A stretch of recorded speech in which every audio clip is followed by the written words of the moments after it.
Letters ఇవ్వకుండా ఏదో సెక్రటరీలకి నేను మీకు ఇంత డబ్బులు ఇస్తాం మీరు సైలెంట్ గా ఉండండి, మీరు సెలక్షన్స్ గురించి మాట్లాడొద్దు అనే విధంగా వాళ్ళు డబ్బులకి మభ్య పెట్టడం వల్ల సెక్రటరీలు అందరూ కూడా, జిల్లాలో ఉన్న సెక్రటరీలు అందరూ వాళ్ళు డబ్బులకి లోబడి వాళ్ళు పని చేసుకుంటున్నారు. ఎందుకంటే వాళ్ళకి డబ్బులు కావాలి, కానీ సెలక్షన్స్ వాళ్ళకి అవసరం లేదు. ఎందుకు అవసరం లేదనంటే హైదరాబాద్ క్రికెట్ అసోసియేషన్ ఎస్టాబ్లిష్ అయ్యి 1934 ఇయర్లో ఎస్టాబ్లిష్ అయింది. 1934 సంవత్సరంలో హైదరాబాద్ క్రికెట్ ఎస్టాబ్లిష్ అయింది అని అంటే మీరు అర్థం చేసుకోవచ్చు. ఇప్పటికీ 92 సంవత్సరాలు అయింది. 92 సంవత్సరాలలో వరంగల్ డిస్ట్రిక్ట్ నుంచి ఒక ఇద్దరు మాత్రమే రంజీ ప్లేయర్స్ ఉన్నారు. అంటే 90 సంవత్సరాలు మీ సెక్రటరీలు మీరు అడగరు. ఎందుకనంటే వాళ్ళకి అవసరం లేదు. వాళ్ళకి ఏంటంటే టాలెంట్ కాదు, వాళ్ళకి కావాల్సింది డబ్బులు.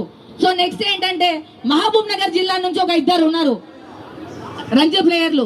అది మేము పుట్టినప్పుడు ఒకరు ఆడతారు, మొన్న రీసెంట్ గా ఇంకొకరు ఆడతారు.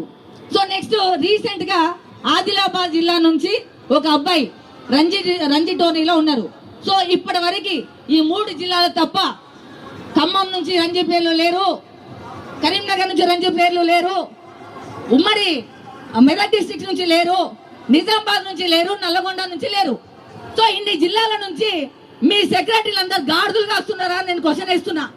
ఎందుకు అనంటే, ఎందుకు ఇంత గట్టిగా ఈ అమ్మాయి మాట్లాడుతుంది అని అంటే మా బాధ ఎందుకు అంటే మేము ఎవరితోని సమాధానం చెప్పాలి, ఎవరిని అడిగినా మమ్మల్ని పట్టించుకునే పరిస్థితిలో లేరు. కాబట్టి ఈరోజు గత కొన్ని సంవత్సరాలుగా మీడియా ముందు మేము మాట్లాడుతూనే ఉన్నాం.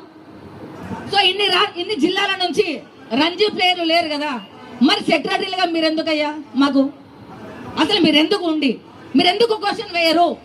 మీరెందుకు క్వశ్చన్ వేయరంటే